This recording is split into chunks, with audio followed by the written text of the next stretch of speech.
In 1891, Canadian Dr. James Naismith created the sport we know today as basketball. How far we've come.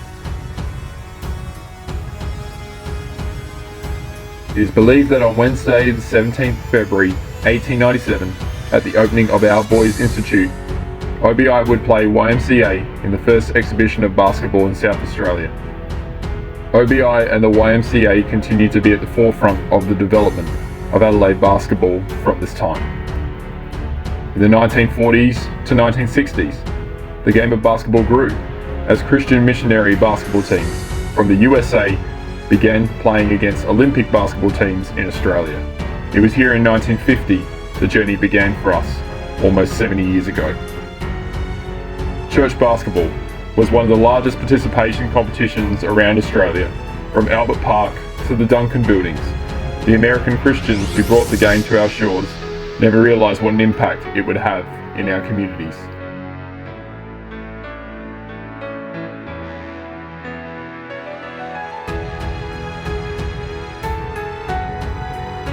Our association has always aimed to be about its members, but never wavered from its core value. Churches, then I think it will continue to prosper and grow. And we acknowledge we've had times where we have lost our way in supporting our members in trying to grow the wider game. So I guess we too need forgiveness in our operating. We listened to you, our members, and the basketball public the last 2 years by becoming more active in your communities, creating opportunity for growth of the game and the community. We changed our look for a new generation whilst honouring all that has been done by the previous ones. We recognise the hardship that families, churches and communities are experiencing, which deny them the opportunity to participate in this great competition. So we are doing something about that this year. While it's been nearly 70 years in the making, it is time to celebrate all that has been done, past, present and into the future. Community, faith, basketball. 3 words, 3 reasons to ball.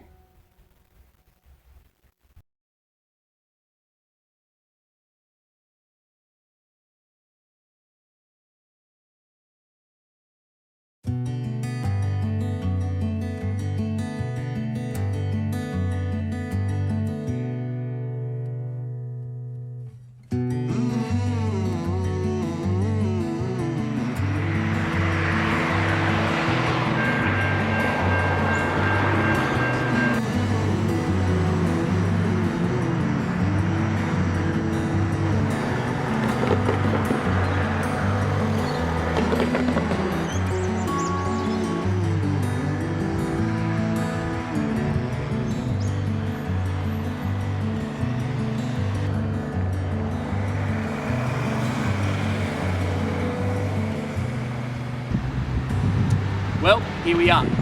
This is where church basketball began in 1950, right here at Holdfast Bay, here on Jetty Road. Looks very different to what it did back in the 1950s. Why don't we tell you the story of how church basketball began? Along with Viz, Goodwood, Green, Richmond and others, the association was formed and was known as the Baptist Men's Basketball Association. There were 2 grades consisting of 14 teams, who used girls' netball leather balls. Inter-association matches were held with the Church of Christ Association, and there was a lack of umpires.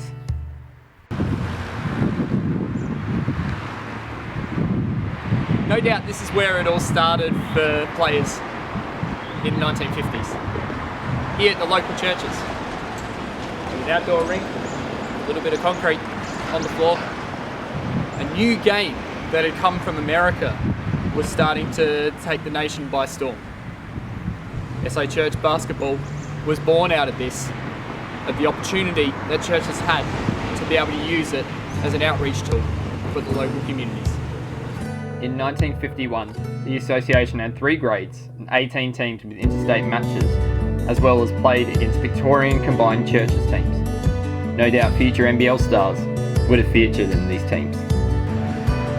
It's a real privilege to stand here knowing that 70 years ago, church basketball was born right here in this area.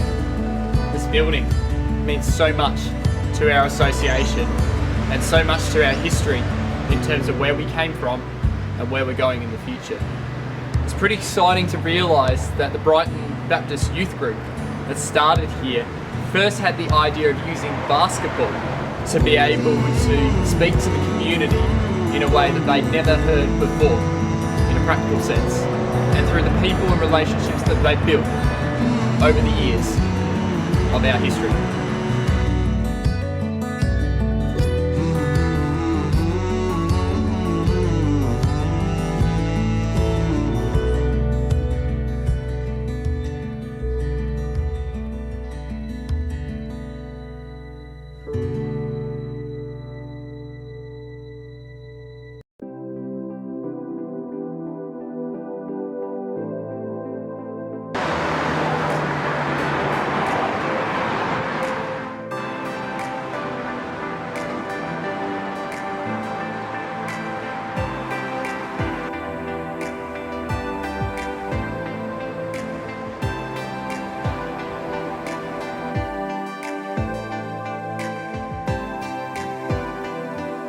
In 1950, we didn't have indoor gyms.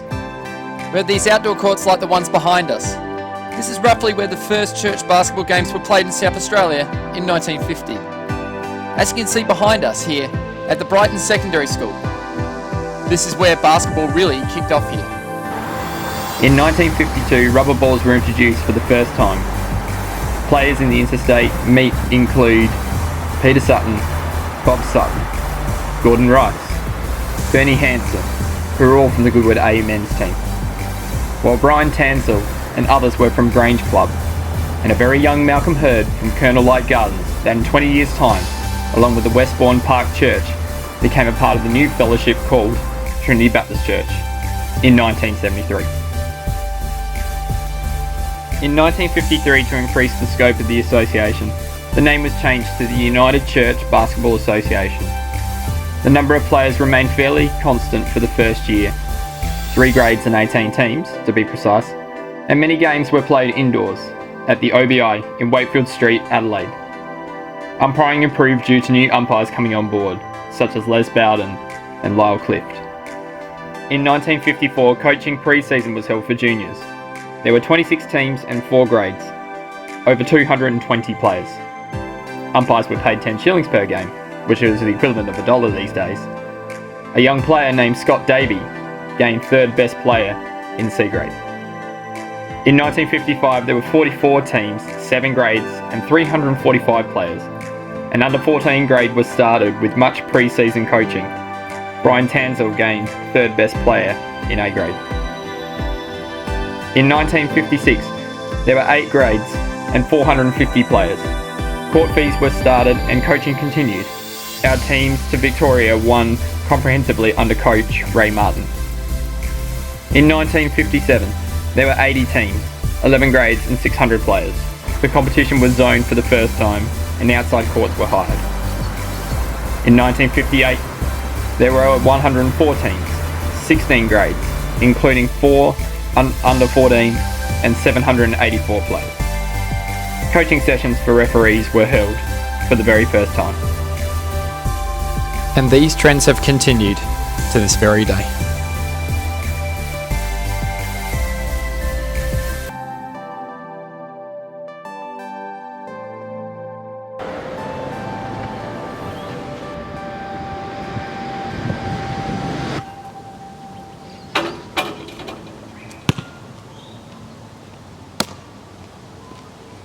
I'm standing here at the intersection of the Goodwood train station and Glenelg tram, where behind this bridge we used Adelaide's premier basketball stadium in 1959. Our association was one of the biggest with 147 teams, 21 grades and 1,230 players. We had also very good coverage in the Sunday Mail as the United Church Basketball Association commenced using Forestville Stadium. The stadium was built in 1953 with 1 court and 2 additional concrete courts added later which had timber flooring installed. In 2001, the stadium was demolished to make way for a new stadium, in the Wayville Showgrounds in the city southwest corner of Adelaide. It's known today as Wayville Sports Centre, and we still play here today after all these years. It was here that two famous church players, their brothers Malcolm and John Hurd, were selected for the Rome Olympics. Ah yes, the 60s. In the space of 7 years, SA Church Basketball Association had grown to 182 teams, 26 grades, and 1,424 players. But there was something that was missing from the SA Church basketball competition, and that was a representative team, which would be the NBL1 district equivalent of basketball back then, called United Church Basketball Club. The first club president, Frank Pocock, started United Church in the summer of 1960 with captain Olympian Malcolm Hurd, while his brother John, also an Olympian, as you can see, won MVP 3 times, along with Coach Holmes, provided a holy trinity for basketball at the highest level for the first time in our history. The United Church Club had plenty of amazing players over the years that evolved. John Hurd, obviously, two-time Olympian 1960 and 1964 captain, Malcolm Hurd Olympian 1960 from Colonel Light Gardens Baptist. Also to emerge out of this was Lynn Moss, a women's player who won the MVP 3 times for the United Church Club. The United Church Referees Association was also formed, the first in South Australia in 1961. Meanwhile, while the United Church Club was going through this, in 1962 there were over 272 teams. But the only thing that was missing from the United Church was the elusive title. Despite being competitive, the United Church Club only finished as high as 4th in men's and 3rd in women's. But in the summer of 1969, the bells tolled as United Church finally broke the drought. The summer of '69 was the turning point for the United Church Basketball Club. They defeated the West Adelaide Bearcats at Apollo Stadium 74-62. In the historic win, Lynn Parnell scored 19 points. Around this time as well, there were over 300 teams in the association with over 40 grades and nearly close to between 2,000 and 2,500 players.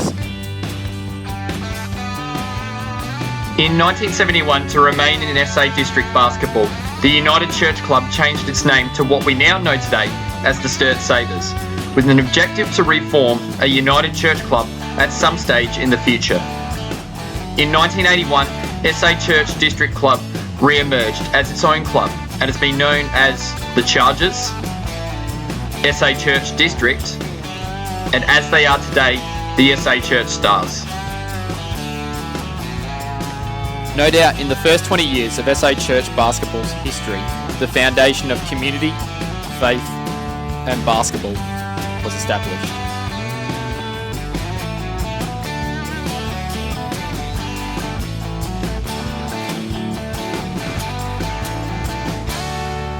SA Church basketball's history has been filled with several figures that have been involved in our competition over the past 70 years.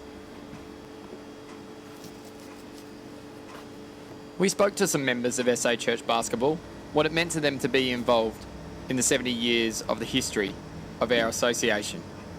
I started back in 1951 when our minister decided to put a team into the newly formed South Australian United Church Association, as it was called then, and 1951 was the second year that it was in existence. So my brother and 2 of his mates and 1 of my mates and another guy that was the then son of the Sunday school superintendent made up our first team. And that was at Colonel Gardens Baptist, which everybody now knows as Trinity Baptist down there in Bedford Square in Colonel Gardens. I started playing church basketball I think it was under 12s or under 14s with Oakton Baptist Church. Had 1 season there. Then I played the majority of my SACBA days with Hope Valley Uniting from under 14s through to seniors, and managed to win a few underage titles and an A-grade men's title as well, which is good fun. And then played with Hawthorn Church across the last few years. I've also played with SA Church's district club and been on a committee level there too.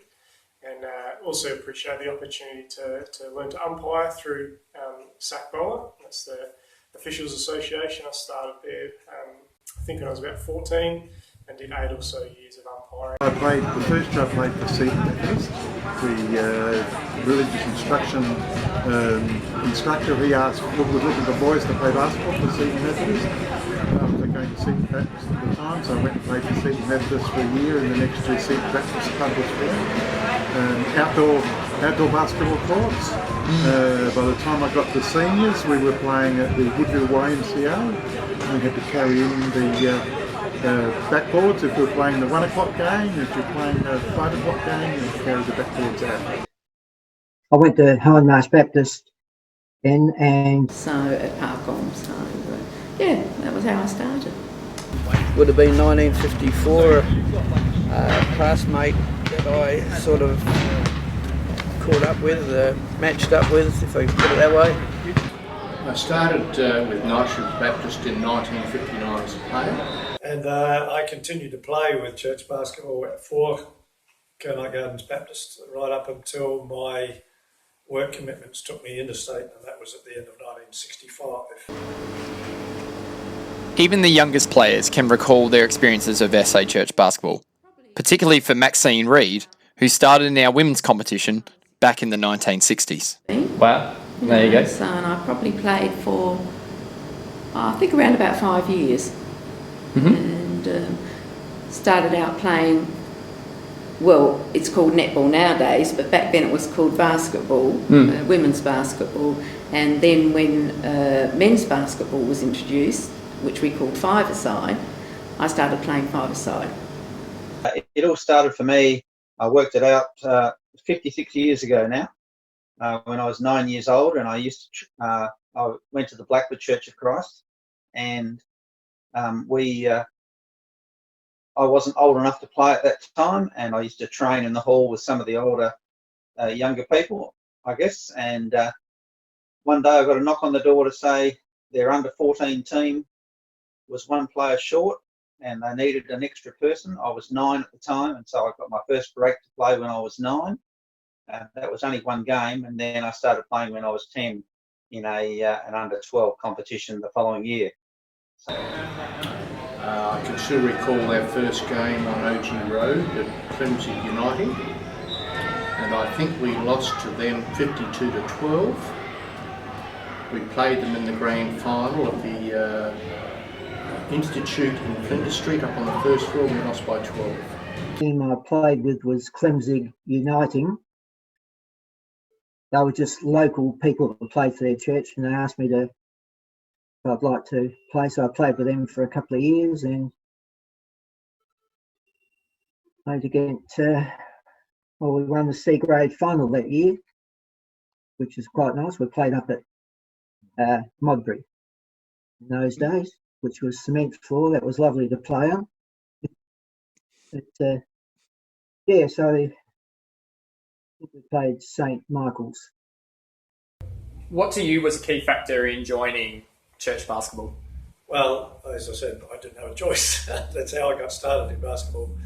So, but it was such a great association at the time. In fact, at the end of the 1950s, around the 1960, the Church Basketball Association, the United Churches, as it was termed then, was in fact had the largest registration of players in the state, and had, if it needed or wanted to, the ability to control basketball in South Australia. But the church basketball wasn't there for that. It was there for church people to play basketball on Saturday afternoons. So it was an outreach for churches, for the young people in the area.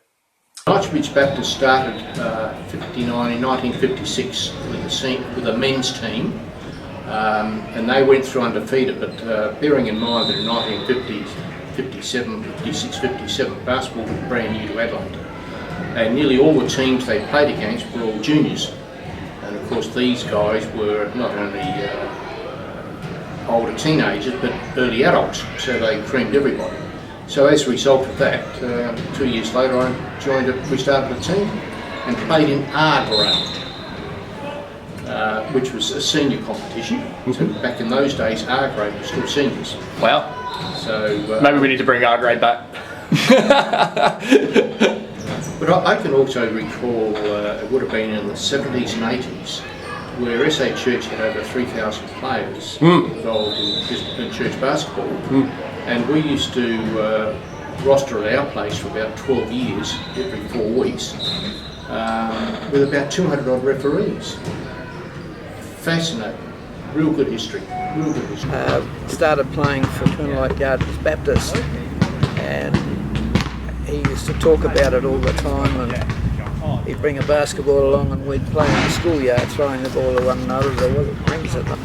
He got me interested anyway. It was early in the following year that our minister, the Reverend W.J. Stafford, had a chat to a few of us lads and said, I don't like you guys riding around the district getting into mischief of a Saturday afternoon, so how about we start a basketball team? Of course the answer was, well, what basketball? He explained that the church basketball started in 1950 and For people like Alan Polkinghorne, church basketball has been in its past and present something that has meant a lot to them. And clearly those memories extend to many members of our association, both in the past I think it's and in today's a few game. things. It's a good-natured competition. It's nice to play with your mates from your church and also make new friends. People who don't go to the church also have played in teams that I've played in as well. There's good camaraderie between other teams as well. Nice to get to know people from across Adelaide. My family went to Blackwood Church of Christ, and basketball was quite a big thing, you know, for the youth people at that particular time. And I was just, I guess I'm always been sport mad, so it was really just, you know, from there onwards, you know, I went through the junior grades. I loved it. Obviously, I had lots of friends that played, which, you know, kept me interested as well. And not only friends from the church, but then you roped in school friends, which is one of the bonuses of church basketball.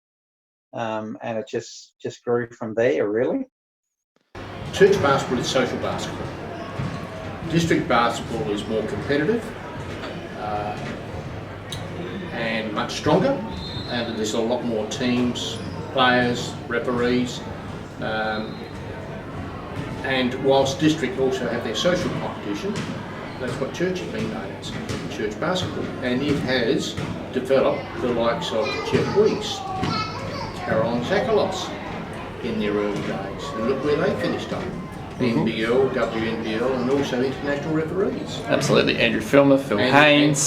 That's exactly right. I can remember umpiring Phil Haynes playing in the under 14s. And he used to have skin guards on because he used to dive between the players' legs. And it was bitumen. That he was a fabulous player, very good player. Andy Filmer. I remember Andy Filmer as a 15-year-old playing down at the Ethel Park. I won't go into what I suggested to him. He might see this, but he does remember. The only difference was that there was the attachment to church. I saw basketball and the opportunity of inviting kids outside of the church into basketball, and we used to church grades 2 or 3 times a season. The expectation was that these people would come to church grade services. I enjoyed the friendship and the camaraderie we had in church basketball, but it was similar in outside basketball. The philosophies in church basketball were different in relation to acceptable language. I started playing in 64, started refereeing in 66, got involved in administration from 1974, and from 74 on held a number of positions. But the men didn't play basketball. It was only the women who played netball, what's called netball nowadays. And as Bev was saying, it was Frank Pocock who saw men's basketball being played in America and thought it would be a great idea to introduce something like that to the churches here in South Australia initially. And he started, they introduced it to South Australia, and then obviously it spread all over Australia. So he saw the that is another way, I guess, of introducing sport into the churches and getting church people involved. So netball was reasonably sedate, I suppose, you know, and yeah, and basketball was a lot faster, had a lot more action in it, and you had four quarters with the men's basketball, and of course we all had basketball boots back then, and we all thought that was wonderful because when we played netball it was just sand shoes, and with men's basketball or five-a-side we had boots, and we thought they were wonderful, you know. So it was different. It was just all different, you know, and I think that's probably why I enjoyed playing it, because it was such a different sport as far as comparing it to netball. You know, netball was a sedate women's game sort of thing, and men's basketball was a lot faster, you know, and different. I think it was just an opportunity when I was younger for our church to get together. It was cool, I think, as a youngster to have like our own church colours and uniform. That was fun to be able to pull those on and represent the church. And for me as well, it was also a family thing. My dad had been an umpire in his younger days, and then so when he restarted umpiring training, I started. So that was something we, I guess, commenced together. So that was a big factor. And my dad's actually recently become a life member of SACBA, so that's a great achievement for him. I think of over 20 odd years, you know, service as an official. I started refereeing in '66. I refereed in the district competition until I was married in '73. We started a family in '75, and so I stepped out the district competition. I'm still refereeing church basketball. I got involved administratively in '74 with the Officials Association. In about the 80s, once the kids weren't quite babies anymore, I went back to refereeing district basketball. I think I started in 81 or 82. Finished up going to a couple of under 14 club championships, and finished up going to women's club championships, and refereed WNBL in 1987. One of the umpires for church basketball, and he was a state umpire as well, Colin Hull. I don't think anybody remember his name. It's going back too long. He umpired the NBL level, and he taught me to umpire. And so I went on from there for a couple of years. He taught me to umpire, and at work, because I didn't know anything about umpiring, just learning to play. So after a couple of years, I took up umpiring church basketball and went from there. So here's a whistle, go out in the court and umpire. Wow, without that much instruction? Without any formal training. Wow. That was in 1959 when I started. 1960 was when the association got serious about umpires, and the SACBA, as it's now known, was formed in 31st of January 1960, and at a meeting at Flinders Street, I believe, Flinders Street Baptist. Yep. Very famous meeting spot for church related meetings and that. Yeah, exactly. So yes, and over the years, various coaches helped us along. We got formal training, started to come in the early part of '60s, I suppose, and it was very ad hoc. We had to rely on different people to do things. Greg Love ran coaching classes for some time. Trevor Baker ran them, and then it was early 1980s when Mel Hurd, John Hurd and myself got together and formulated a training program for umpires, which the basis of which is still used today. It's the same. I think the standard of umpiring obviously would have improved. And I know that the people who came along to the come along to our training, have a good start, and some of them have made a name for themselves by going elsewhere.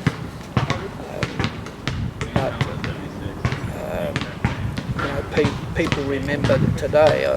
Somebody said to me only last Saturday that I still remember all those little things that you taught us in the training sessions that were so important, yet really had nothing to do with the game itself. And when people can say that sort of thing and remember that sort of thing, it makes you realise you're not wasting your time. Well, in the 70s, and probably even the early 80s, probably late 60s, SA Church was larger than district.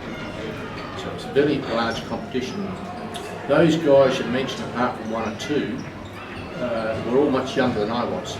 But I can recall in the 70s we used to umpire at Bowden Stadium where the A grades were. And at that stage the Australian retired players, half of them were from Adelaide. And I can recall Alan Polkinmore and I going for our level 2 in 1975 at Bowden. And you had such people as the late Mike Dancers, Brian Hennig, Michael Arnett, Alan Dorr, some of those players, and they were fascinating to watch. And I used to ask some of their teammates, how do you know when he's going to pass the ball to you? We don't. And that was a real problem as a referee. You didn't know what some of these guys were going to do with the ball. Yes, they were good days. Good.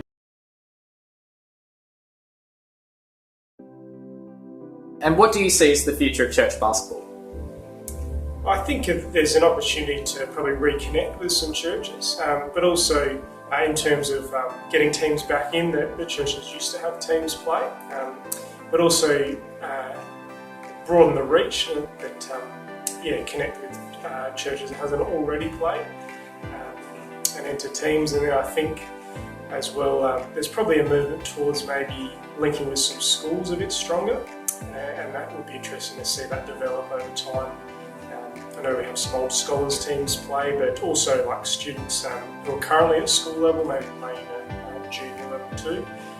From a district club point of view, being involved on the committee for the SA Church Stars District Club is, I think there's some stronger links there as well in terms of creating a pathway to the more, serious and elite side of basketball as well, and connecting the association with the staff as well. Yeah, if they keep going church basketball the way they've always been, they've always done it good, so just keep going. That's all I can say. Once we can get together again, just keep it going. I would still see that that's what it needs to be, is providing opportunities for people both within churches and for them to invite their friends on, and to be able to play in a competition which is a healthy competition to play in, and has some consideration for just general looking after people, really.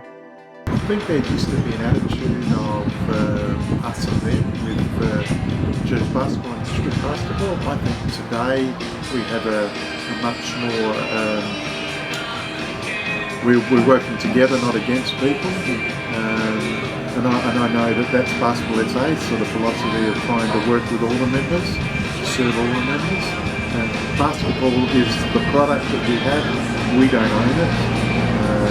And I think it's important that within our organisation, Church Basketball, that we work alongside the other member bodies and organisations. It was a great way of bringing young people into church, initially maybe through the sport, and then becoming involved in the sport and getting to know people in the church, and then from that going on to youth activities, youth group, and then from youth group into church. We really do need to promote church basketball amongst all the churches, and slip out to some of the primary schools, because I know that's what some of the district clubs are doing. So we have to compete against them. So long as church basketball has the support of the churches and the young people within those churches, and I stress the young people because there's people within a lot of the churches that are not going to be here in 10 years from now. So, so long as church basketball has the support of young people, it can continue on. Probably not as large as it was in its heyday, but certainly it will continue on and still be played in great spirit. I think last year, for argument's sake, having been on hold for COVID, I think last year the winter season was played in the best spirit that I've seen church basketball played for many a long day. After 70 years, what started with Dr. James Naismith and entered our country and state through the Mormon Yankees, the sport of basketball has been influenced and driven by the church. And in the city of churches, basketball was, is, and continues to be a connection point for all communities. For SACBA, as we have seen, it's more than basketball. Our three pillars remain as we enter the next chapter of our existence, echoing the words of 1 Corinthians 12:12. We are community, we are faith, and we are basketball. But at its core, the final words belong to John Hurd, who sums it all up in these words. An outreach program for churches, then I think it will continue to prosper and grow.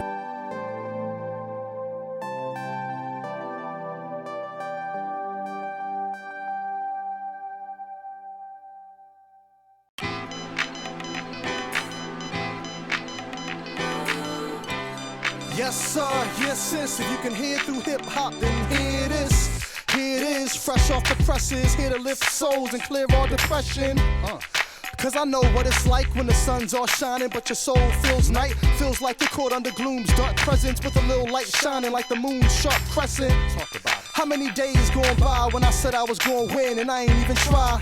I wake up at half court, the day is half gone, time left on the board is mad short.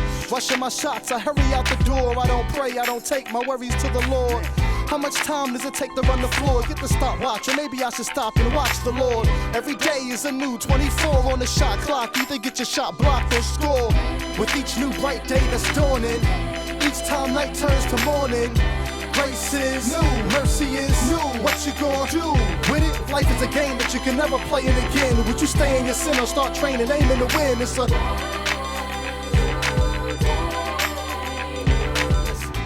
I'm so down in points, at this point, I'll take brownie points. Especially with the people I love, I wish I could win or at least take the lead by a hug. Sometimes when I'm leaving I shrug, hoping they feel me like really EQ'd up subs. I hope they see that I'm doing a good thing, that's the reason that I'm not around as much as I could be.